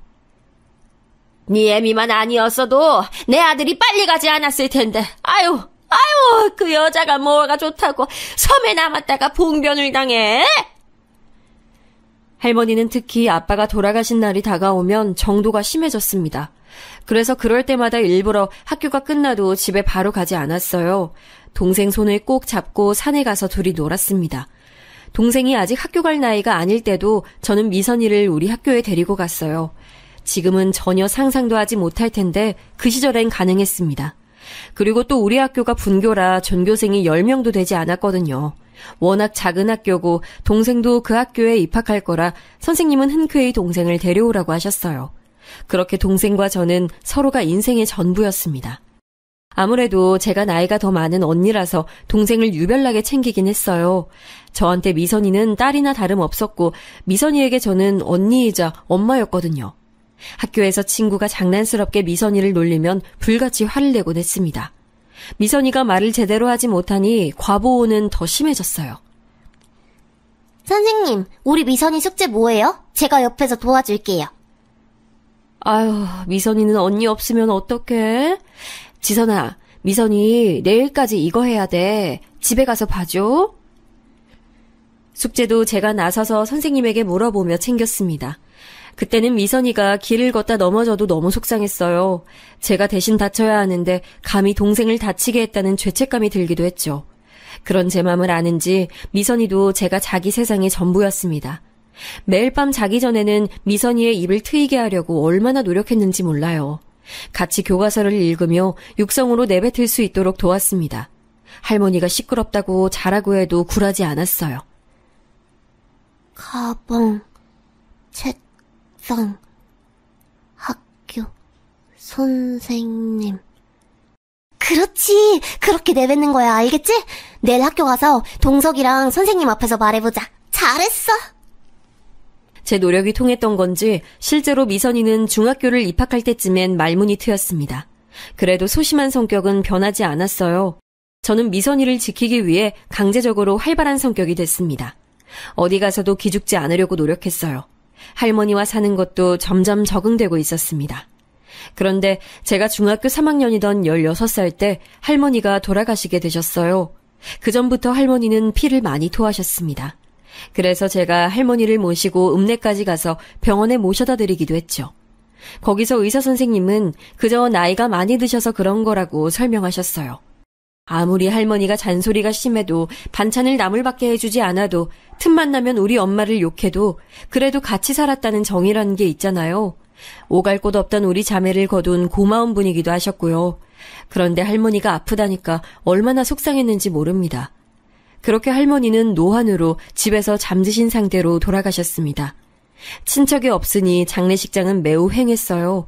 그래도 부모님 장례식 때는 이웃들이 많이 오셨는데 할머니는 워낙 시골이기도 하고 남들과 어울리는 분이 아니셔서 빈소가 초라했어요. 문제는 그때부터였습니다. 초라하고 횡한 빈소는 아무 문제가 아니었어요. 지쳐 잠든 미선이를 보며 저는 막막한 앞날에 대해 걱정했습니다. 현실적으로 이제 어떻게 살지 걱정되어 잠도 오지 않았어요. 사실 할머니와 살던 곳이 너무 시골이라 고등학교가 있지도 않았거든요. 그래서 할머니는 제가 고등학교 갈 나이가 된다면 버스를 타고 1시간이 넘게 다녀야 한다고 말씀하셨어요. 저는 절대 미선이와 둘이 살며 그럴 수 없다고 생각했죠. 그래서 아예 고등학교에 입학하지도 않았습니다. 현실적으로 당장 살아갈 돈이 없어서 돈도 벌어야 했고요. 할머니가 남긴 재산은 집 한 채가 전부였어요. 할머니는 보통 남의 밭에서 일하고 일당을 받으셨습니다. 그런데 저는 밭일을 해본 적도 없으니 막막했어요. 집에 와서 텅 빈 집을 바라보며 막막함에 눈물도 나오지 않았습니다. 그때 그리고 결심했어요. 그냥 내 인생은 미선이를 위해 살아야겠다고요. 그리고 아주 무모한 선택도 했는데 무작정 미선이의 손을 잡고 서울로 올라갔어요.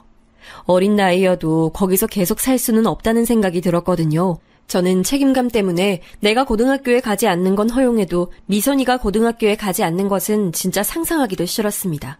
그래서 무작정 서울로 올라왔어요. 아직도 서울로 올라가던 기차 안이 생생합니다. 처음 하는 일이라 심장이 매우 쿵쾅거렸어요. 그래도 동생의 손을 잡고 묻고 물어 서울에 도착했습니다. 할머니가 옷장 안에 숨겨놓으신 돈을 털고 털어 겨우 고시원에 들어갈 수 있었어요. 둘이 한 방에 있는 것은 안 된다고 했는데 제가 사정을 했습니다. 저희 고아예요. 부모님은 어릴 때 돌아가셨고 키워주셨던 할머니도 돌아가셨어요. 한 달이 지나면 제가 돈 벌어서 꼭 2방 얻을게요. 제발요. 사장님은 사정이 딱하다며 허락하셨어요. 그리고 저는 혼자 미선이의 손을 잡고 전학을 시켰습니다. 지금 생각하면 어떻게 그럴 수 있었을까 싶어요. 무식하면 용감하다는 말이 그때의 저를 설명할 수 있습니다. 부모님은 안 계시니? 네, 제가 미선이 언니이자 엄마예요. 무슨 일 있으시면 다 저한테 말씀하세요. 학교에 갔더니 선생님은 당황하셨어요. 언니라고 해봤자 미성년자였으니까요. 그래도 저는 아주 당당했습니다. 소심한 미선이가 적응할 수 있게 도와달라고 부탁까지 하고 돌아왔죠. 그리고 바로 일을 구했습니다. 마음 같아선 공장에 가서 일하고 싶었는데 그러면 미선이를 돌볼 수가 없었어요. 그래서 고시원 바로 밑에 있는 고깃집에 무작정 찾아가서 일하게 해달라고 했습니다. 사장님은 당황하셨는데 제가 너무 절박해 보였는지 허락하셨어요. 그렇게 고깃집에서 일하며 동네를 돌아다니면서 분식집에서도 일하게 됐습니다. 하루도 쉰 날이 없어요. 겨우 시간이 나면 미선이를 데리고 시장을 돌아다니며 맛있는 것을 사줬습니다.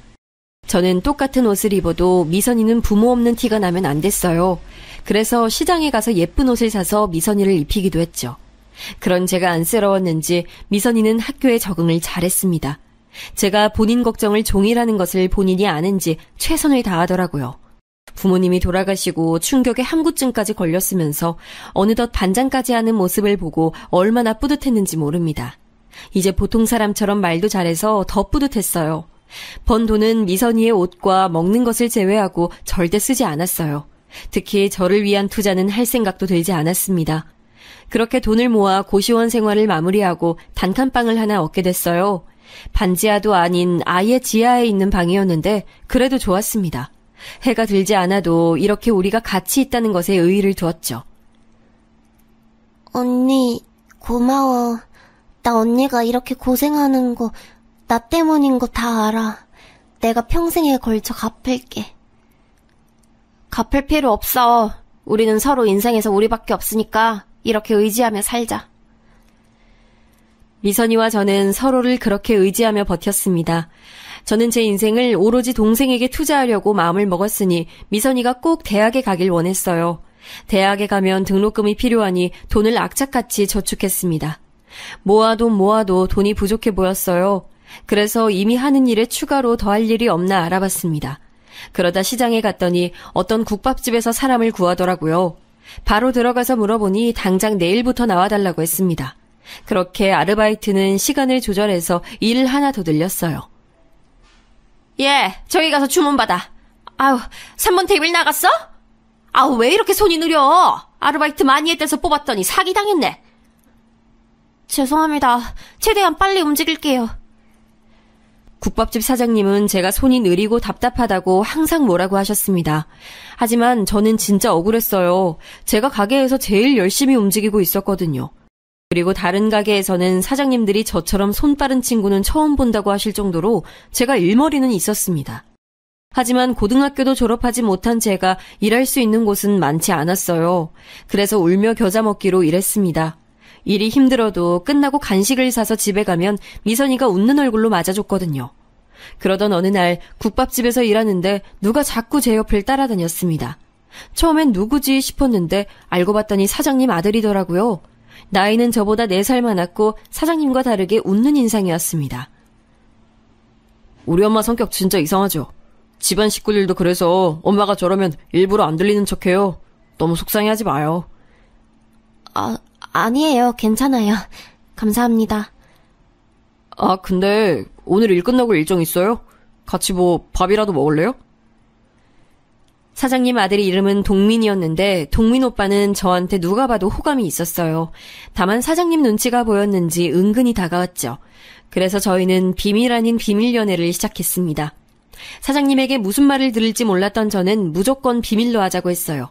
서울에 와서 무식하게 돈만 벌었던 제가 오빠를 만나고 성격이 조금 밝아졌어요.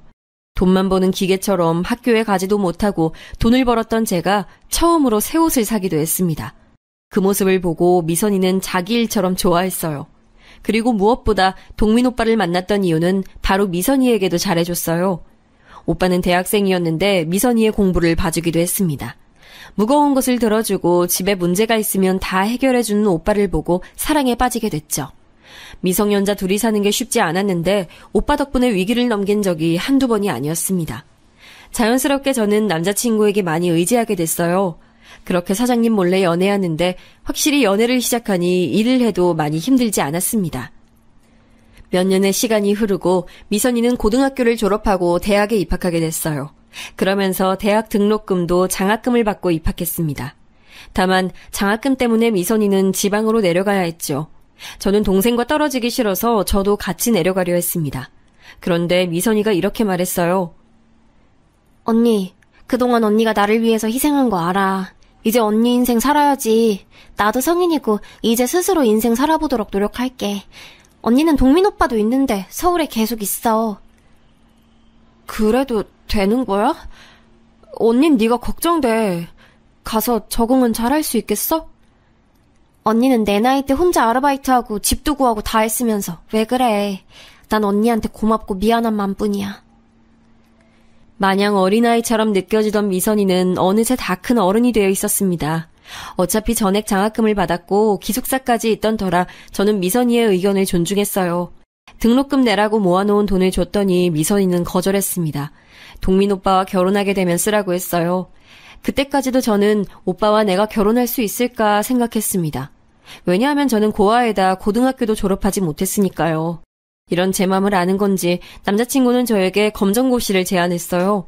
미선이가 지방으로 내려가고 외로웠던 저는 남자친구에게 의존했기 때문에 같이 공부하기 시작했습니다.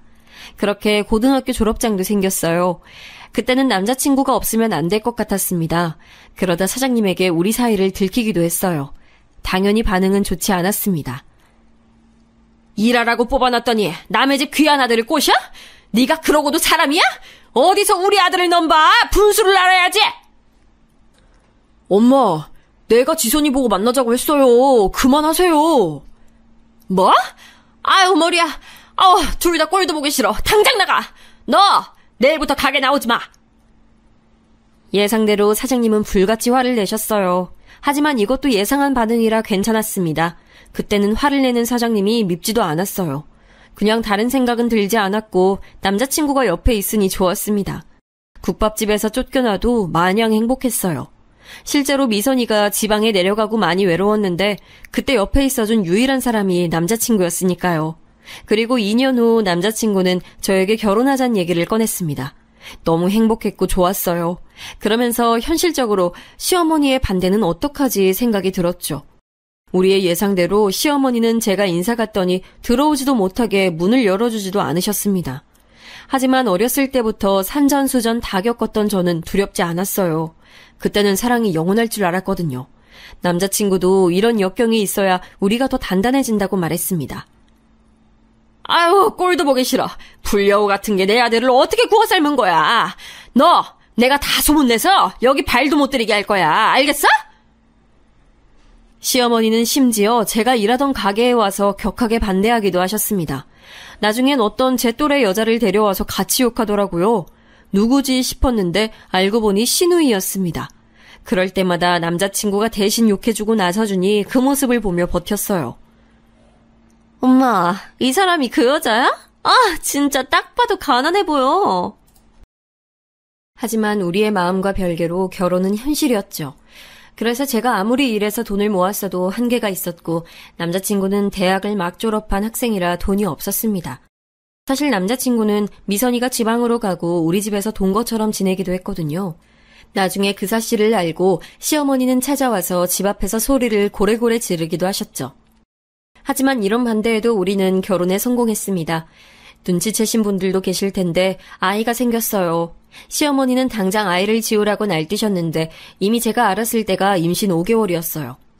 아이가 워낙 작아 저는 전혀 눈치채지 못했습니다. 평소에 생리를 거르는 날도 많아서 전혀 몰랐죠. 결국 아이가 생겨서 시아버지가 결혼 허락을 하셨습니다. 시아버지라고 절 반기신 건 아니고 대를 이을 아이가 있으니 받아준다는 느낌이 컸어요. 어쨌든 결혼하게 된다니 얼떨떨했죠. 그런데 시어머니가 저를 따로 찾아와서 말씀하셨습니다. 네가 이런 거 알려주는 어른이 주변에 없으니 내가 말해주는 거야. 원래 결혼할 때는 돈을 다 끌어모아야 하는 거니까 지금 사는 그 집 팔고 우리 집 들어와서 살자. 내가 너한테 살림을 좀 알려줘야겠어. 네? 아, 저는 동민 오빠랑 우리 집에서 시작하려고 했어요. 어머머머머, 너 어디 가서 그런 말 하면 안 된다. 알겠니? 시댁에서 생활 방식을 배워야 하는 거야. 내가 이런 말 하기 전에 네가 먼저 나서서 해야 하는 건데, 아유, 역시 부모가 있어야 배우지. 지금이라도 늦지 않았으니까 나한테 생활 상식을 좀 배워. 기회라고 생각해. 시어머니는 저를 찾아와서 시댁에 들어와서 사는 것을 강요하셨어요. 그러면서 모은 돈을 다 내놓으라 했습니다. 그때는 제 나이가 너무 어렸고 또 가방끈도 짧으니 그게 맞는 건 줄 알았어요. 그래서 어차피 아이도 낳을 거고 그러면 시부모님 도움을 받을 날이 많을 것 같으니 시댁에 들어가서 살자고 결정했습니다. 다만 걸리는 것이 있다면 미선이었어요. 미선이는 방학이면 서울에 와서 저와 지냈는데 갑자기 집이 없어지는 거잖아요. 그래서 조금 망설였는데 동생은 괜찮다며 오히려 저에게 말했습니다. 나는 언니가 시댁에 책 잡히지 않았으면 좋겠어. 이왕 하는 결혼인데 최대한 좋은 방향으로 가자. 미선이의 고마운 배려로 저는 그렇게 시댁에 들어가서 신혼생활을 시작했습니다. 그리고 그때가 제가 세상에서 제일 힘들었던 기간이에요.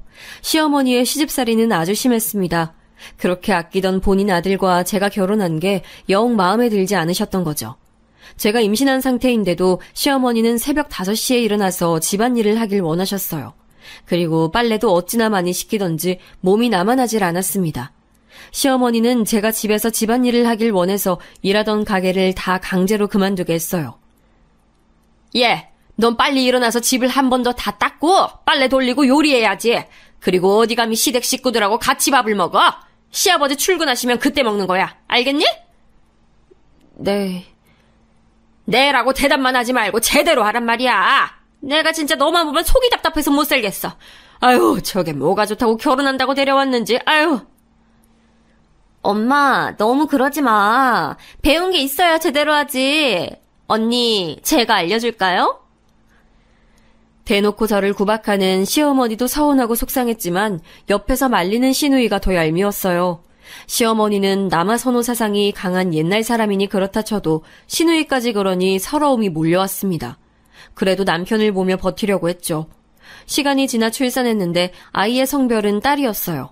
딸이라는 사실을 알고 시부모님은 병원에 오지도 않으셨습니다. 너무 서운하고 속상한 마음이 들었죠. 유일하게 미선이만 저를 축하하러 지방에서 올라왔습니다. 미선이는 저에게 축하한다며 선물까지 사서 방문했어요. 반면 시어머니는 대놓고 저한테 뭐라 하셨습니다. 내가 어쩐지 예감이 안 좋았어. 대를 이으라고 결혼시켰더니 딸을 낳아? 아유, 넌 잘하는 게 뭐냐? 그래, 다음엔 아들을 낳도록 노력해라.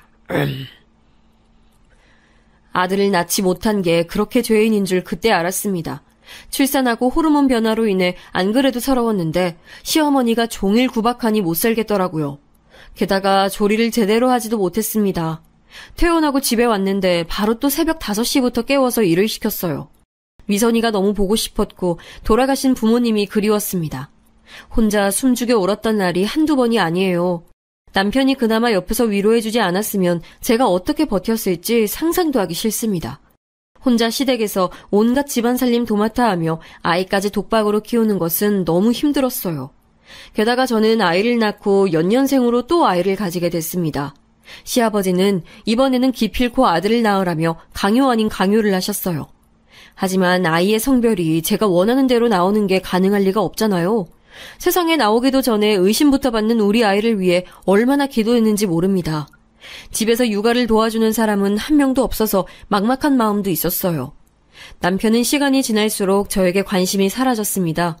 결혼 전에는 쓸개와 간을 빼줄 것처럼 행동하더니 결혼하고 완전히 돌변했어요.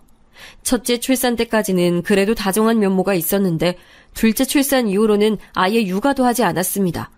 종일 새벽부터 일어나 바닥을 닦고 빨래하고 요리까지 하는 제가 안쓰럽지도 않았나 봐요. 2명의 아이를 혼자 돌보는 것도 힘든데 시어머니는 저에게 트집을 너무 잡았습니다.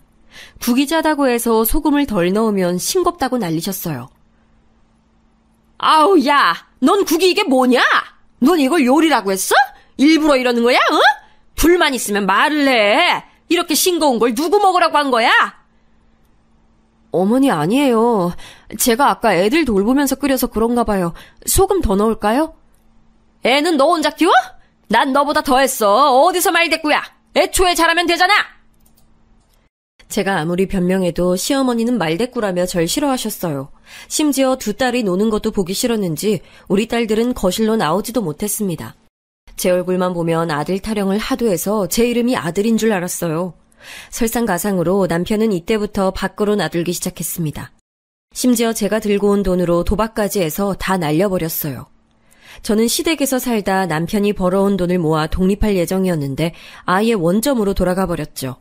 이렇게 힘든 상황에서도 제가 시댁에서 계속 버텼던 이유는 바로 동생 때문이었습니다. 언니, 괜찮지? 난 친구들이 시집살이 심하다고 할 때마다 언니 생각나. 언니가 행복했으면 좋겠어. 미선아, 언니 괜찮아. 다들 나한테 잘해주셔. 걱정하지 말고 대학에서 적응 잘해. 이미 잘하는 것 같아서 기분 좋다. 남자친구도 사귀고 있지? 예, 그럼. 나도 언니 이제 진정한 어른이 된 것 같아. 언니 덕분에 이렇게 살 수 있는 거야. 고마워. 시댁 식구들이 잘해준다니까 너무 다행이다. 난 언니가 행복하면 나도 기뻐. 미선이와 연락은 꾸준히 했는데 그럴 때마다 미선이는 제 행복을 물어봤어요. 그때는 행복하지 않아도 행복한 척을 해야 한다고 생각했죠. 제 동생이 원하는 방향이라면 그게 맞다 생각했거든요. 그래서 일부러 더 행복한 척을 했습니다. 그리고 현실적으로 남편이 미선이가 기숙사에서 나가서 방을 얻을 때 보증금을 지원해주기도 했고요. 이렇게 받은 게 있으니 제가 대놓고 얘기하지 못했습니다. 물론 집에선 종일 구박받고 아이들 육아에 힘들고 시누이의 얄미움 때문에 괴로웠지만요. 남편의 도박은 날이 갈수록 심해졌습니다. 심지어 본인의 월급을 미리 받아 도박에 쓰기도 했어요. 한심했고 내가 왜 이런 사람과 결혼했지 후회도 됐습니다. 하지만 동생의 시선도 그렇고 무엇보다 두 딸 때문에 밖으로 나갈 수가 없었어요. 시댁을 나가면 당장 길거리에 아이들을 데리고 나가야 하는데 너무 막막했습니다. 일이야 다시 구하면 되는데 딸들 나이가 너무 어렸거든요. 미선이를 데리고 서울로 올라왔을 땐 그래도 미선이와 제가 나이가 비슷했으니 괜찮았는데 딸들은 아직 말도 제대로 하지 못했으니까요. 그래서 버티고 버텼습니다. 언니, 갈비찜 맛이 왜 이래요? 우리 엄마가 저번에 알려줬다는데 언니는 왜 똑같이 해도 맛이 다르지? 다시 배워요. 우리 딸, 엄마가 다시 해줄까? 엄마가 해야 맛있지? 엄마가 한 거랑 언니가 한 거랑 맛이 너무 다르잖아.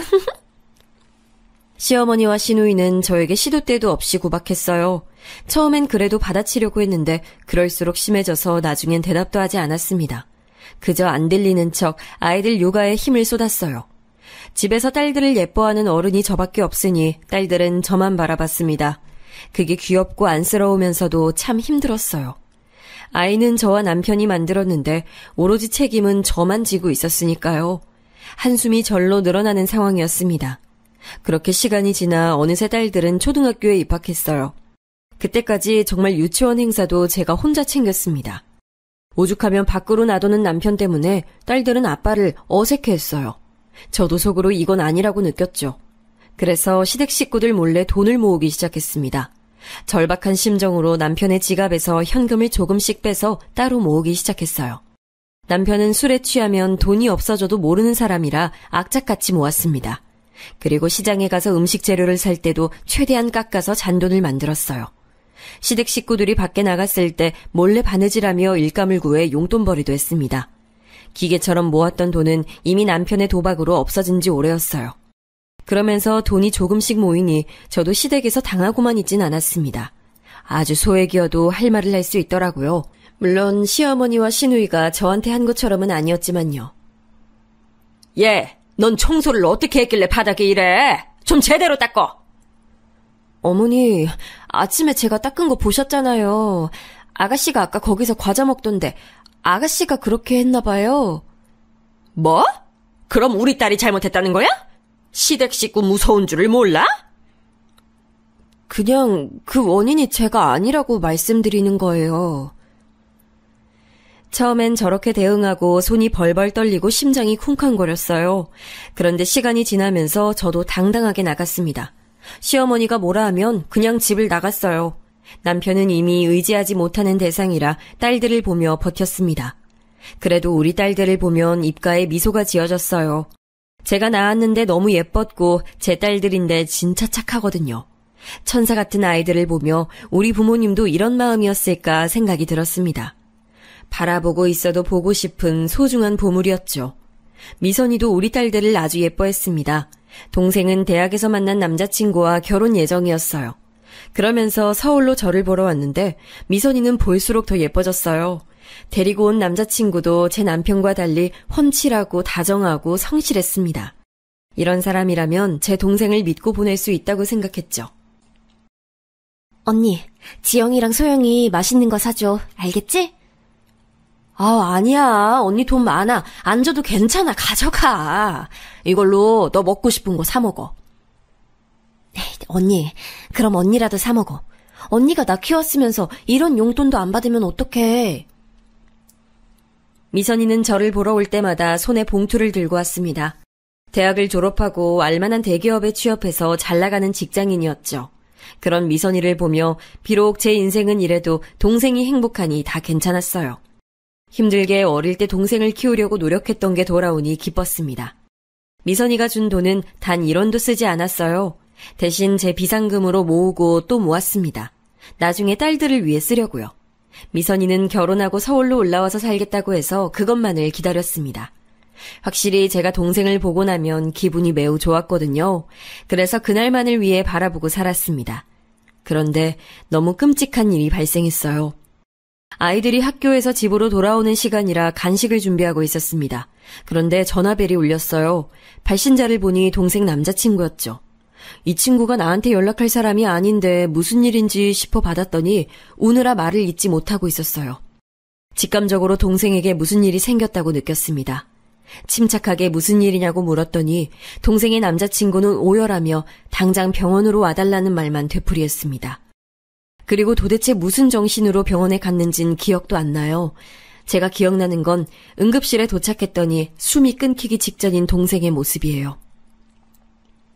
언니, 미안해. 언니, 미안해. 미선아, 안 돼. 미선아, 이렇게 가면 난 어떡해. 미선이는 제가 오길 기다렸던 것처럼 버티고 있었어요. 그리고 제가 오자 미안하다는 말을 끝으로 하늘로 갔습니다. 동생 남자친구에게 들은 바로는 뺑소니를 당했다고 하더라고요. 그렇게 너무나도 허망하게 저는 유일한 가족이었던 사랑하는 동생을 보내게 됐습니다. 결혼식 날짜까지 다 잡아놓고 가버려서 얼마나 허탈했는지 몰라요. 아무리 시댁에서 시집살이를 당해도 버텼던 이유가 사라져서 갈피를 잡을 수가 없었습니다. 다행히 동생 남자친구의 도움으로 장례식은 마칠 수 있었어요. 둘이 서로 사랑하는 사이여서 동생의 남자친구는 성심성의껏 동생 가는 길을 배웅했습니다. 그러면서 동생 남자친구는 제게 말해줬어요. 항상 미선이는 언니 얘기를 했어요. 자기는 언니가 키운 거라고. 그렇게 언니한테 이제 갚으며 살아야 한다고. 그래서 일부러 결혼하고 서울로 가자고 항상 저한테 말했어요. 미선이는 언니가 인생의 전부라고 사귀기 전부터 말했습니다. 그 말을 듣고 너무 눈물이 나 머리가 아팠어요. 살면서 이렇게 힘든 적이 없었습니다. 부모님을 보낼 때와 할머니를 보낼 때는 제가 너무 어려서 몰랐거든요. 아니, 슬퍼도 이렇게 슬프진 않았죠. 동생을 이제 볼 수 없다는 사실은 제게 너무나도 큰 상실감을 안겨줬습니다. 이때 시댁 식구들은 전혀 도움되지 않았어요. 안 그래도 힘든 제게 집안일을 하지 않는다고 눈치를 주는 모습에 저는 맘속으로 이혼을 결심했습니다. 딸들도 이제 어느 정도 컸으니 그동안 생각만 하던 것을 현실로 옮길 기회라고 생각했죠. 그리고 그 결정의 결정적인 한 방은 바로 시어머니였어요. 동생은 뺑소니를 당해서 가해자에게 보상금을 받게 됐습니다. 사실 가해자를 용서할 마음은 전혀 없었어요. 제 인생의 전부를 가져간 사람에게 용서란 없다고 생각했습니다. 그런데 가해자는 저를 보자마자 무릎을 꿇고 죄송하다고 빌었어요. 그러면서 1억의 보상금을 주겠다고 했습니다. 마음 같아선 그 1억 내가 개같이 벌어서 줄 테니 내 동생을 데려오라고 하고 싶었죠. 하지만 현실은 미선이는 제가 어떤 행동을 하더라도 돌아오지 못하니까요. 동생 남자친구는 저에게 그 1억을 다 줬습니다. 저는 그 친구에게 아직도 고마워요. 외모도 속도 좋은 청년이라 좋은 여자 만나서 다 잊고 행복하게 살라고 해줬습니다. 간 사람은 갔으니 본인은 본인 인생 살라고 했어요. 그리고 저는 다시 시댁으로 돌아와 일상으로 복귀했습니다. 그런데 시어머니가 은근히 제 동생 보상금에 대해 궁금해하더라고요. 저는 1억을 받았다는 말을 절대 하지 않으려고 했습니다. 남편이 다른 것도 아니고 도박으로 인해 사고란 사고는 다 치고 다녔으니까요. 그 과정에서 우리 부부와 딸들이 독립하지 못했던 근본적인 원인도 있었습니다. 그래서 보상금에 대해 말하지 않고 있었는데 원래 이런 것은 타인에 의해 알게 되잖아요. 합의 과정에서 가해자가 시댁으로 찾아오게 됐습니다. 제가 연락을 받지 않는다고 경찰 조사에서 불리했는지 절 찾아왔어요. 저는 일부러 가해자 연락을 안 받은 게 아니고 현실적으로 너무 바빴습니다. 제 유일한 가족인 동생을 잃은 것도 가슴 아프고 살기 어려운데 장례 절차가 끝나고도 할 게 너무 많았거든요. 또 하나뿐인 동생이라 최대한 좋게 보내주고 싶은 언니의 마음이었습니다. 그래서 정신이 너무 없었어요. 와중에 아이들도 챙겨야 하고 시댁 일도 있으니 몸이 2개여도 버티기 힘들었을 거랍니다. 그런데 가해자는 본인도 급하니까 무작정 시댁을 찾아왔더라고요. 그래서 그때 시어머니가 보상금에 대한 존재를 알게 됐습니다. 예, 넌 돈이 생겼으면 말을 해야지. 혼자만 알고 있니? 제 동생 목숨값이라 저만 알아도 되지 않나요? 어머머, 넌 무슨 말을 그렇게 하니? 아유, 됐고 그 돈 우리 연희 결혼자금으로 쓰자. 마침 아파트 좋은 곳 알아보고 있었거든. 그게 지금 무슨 말씀이세요? 제 동생 사고 나서 받은 보상금인데요. 그걸 왜 아가씨 결혼자금으로 써요? 이제껏 먹여주고 재워줬더니 뭔 소리야. 당연히 보태야지. 아유, 이래서 검은 머리 짐승은 드리는 게 아니라더니 은혜를 이런 식으로 갚아? 어? 제가 무료로 얹혀 살았어요? 여기서 지금 10년째 혼자 집안일 다 했어요. 그것도 매일 새벽 5시에 일어나서 죽어라 이랬는데 이제 뭐요? 저 절대 제 동생 목숨값 못 줘요. 결혼하고 처음으로 시어머니에게 소리를 지른 날이에요. 제가 큰 소리를 내니 딸들은 덩달아 울기 시작했습니다. 아무리 생각해도 시어머니가 사람이 아닌 것 같았죠. 그렇게 시댁에서 10년을 살림해도 돌아오는 건 목숨값 내놓으라는 말이라니요. 시어머니한테 큰 소리치며 말하고 있으니 방에서 아가씨가 나오더라고요. 언니, 집 떠나가겠어요. 왜 그렇게 우리 엄마한테 바락바락 대들어요? 그리고 들어보니까 돈 많이 받았던데. 가족끼리 왜 그래요? 야박하네? 가족? 우리가 가족인가? 나는 그거 처음 알았네요. 어머, 그럼 가족이죠. 가족끼리는 이렇게 돕고 사는 거예요. 언니가 고아라서 몰랐나 본데. 뭐? 야, 너 말 잘했어. 고아? 너는 있는 부모가 왜 저 모양이야? 저는 그동안 꾹꾹 눌러왔던 게 터지는 느낌이 들었습니다. 순간 너무 화가 나서 저도 저를 통제하지 못했어요. 아무리 참으려고 해도 참을 수 없었죠. 신우에게 달려가 미친 듯이 쏘아댔습니다. 말리는 시어머니를 내동댕이치고 바로 안방으로 들어갔어요. 그동안 혹시 몰라서 모아놓았던 옷가방을 꺼냈습니다. 거기 안에는 제가 남몰래 모은 돈이 가득 들어있었죠. 우리 딸들을 데리고 시댁을 나가는데 시어머니가 그런 저를 막더라고요. 너 지금 제정신이야? 이대로 돈 안 주면 다신 볼 생각하지 마. 이렇게 나가면 너 이혼이야? 야, 이 망할 인간아. 내가 할 말이다. 이혼해. 네 아들 안 볼 거야. 평생 도박 중독자 데리고 살아. 인간 같지도 않은 놈 어디 남 부끄러워서 데리고 다니겠어? 뭐? 너 말 다 했어? 이게 진짜 미쳤나? 그래, 나 미쳤어. 이혼 서류 보낼 테니까 그거나 잘 받아. 얘들아, 가자. 그리고 저는 진짜 시댁을 나와서 이혼 전문 변호사와 상담하고 이혼 진행을 하게 됐습니다. 이 과정에서 제가 아무것도 모르니 동생 남자친구가 많은 도움을 줬어요. 침착하게 그동안 모은 돈으로 단칸방을 구해서 딸들과 지냈습니다. 비록 좁아도 제 소중한 딸들과 있으니 기분이 좋았어요. 예전에 동생과 같이 살았던 그 지하 단칸방이 생각이 나기도 했죠. 그래도 마지막에 시댁에서 제가 하고 싶은 말을 다 하고 나와서 얼마나 속이 시원했는지 모릅니다. 그리고 이혼 서류를 받자 남편이 연락이 왔어요. 내가 미안해, 여보. 우리 좋았잖아. 한 번만 다시 생각해줘. 우리가 언제 좋았어. 됐어. 나는 더 너랑 할 말이 없다. 1억 받는다며?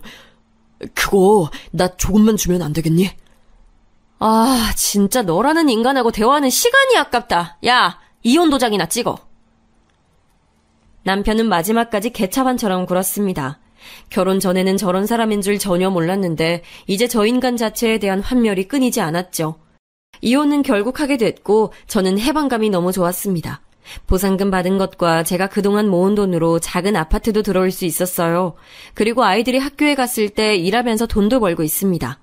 저는 워낙 열심히 살았고 또 돈을 버는 것에 대해선 자신이 있어요. 그래서 미래 걱정은 없습니다. 시댁에서 눈치 보며 사느니 딸들과 이렇게 행복하게 사는 지금이 훨씬 행복하거든요. 시간이 흐르고 좀 진정된 후엔 두 딸을 데리고 처음으로 섬에 다시 가기도 했습니다. 어린 시절 미선이와 그리고 우리 부모님과 좋았던 기억이 가득한 그 섬이요. 남편에게 가자고 해도 절대 가지 않았던 제 고향에 방문하니 가슴이 뭉클했어요. 그 당시 제가 기억하던 어른들은 이미 돌아가신 분이 대부분이더라고요. 딸들과 다시 방문하니 감회가 아주 새로웠습니다. 지금은 그래서 시간이 나면 종종 들르고 있어요. 지금은 아주 행복한 나날을 보내고 있습니다. 동생은 부모님 옆에 자리를 마련했어요. 볼 수 있을 때마다 찾아오면 머리가 깨끗해지더라고요. 제 사연은 여기까지입니다. 들어주셔서 정말 감사합니다.